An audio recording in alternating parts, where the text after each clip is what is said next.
Alors ce salon Révélation, il est absolument formidable pour la promotion des savoir-faire de l'ensemble de nos métiers. Ce sont l'ensemble de nos fédérations, les tanneurs mégissiers, les maroquiniers, les gantiers et les fabricants de chaussures.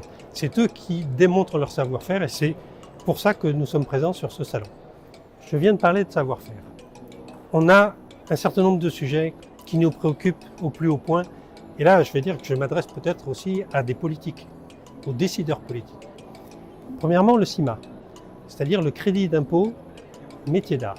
On ne peut pas à la fois défendre les savoir-faire et mettre en question les subventions qui permettent le développement des savoir-faire.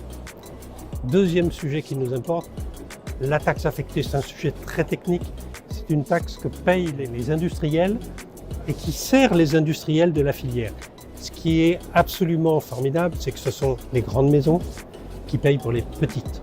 Donc, une solidarité au sein de la filière. Et là, tous les ans, au Parlement, on discute du montant des ressources des filières industrielles.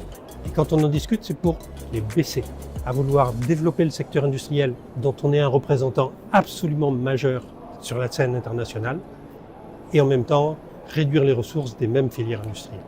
On voit des artisans à l'œuvre et je crois que rien n'est plus beau que le geste des artisans. On a un monteur en chaussures, on a un couple de gantiers, coupeur-piqueuse, on a également un bottier et tous ces gestes-là, ce sont des gestes traditionnels. Mais ce qui est formidable dans notre filière, c'est justement cette juxtaposition tradition-innovation. C'est ça qui fait la force de notre filière, c'est ça qui fait que nos métiers sont reconnus dans le monde entier et c'est pour ça que voilà, les artisans français sont les meilleurs du monde.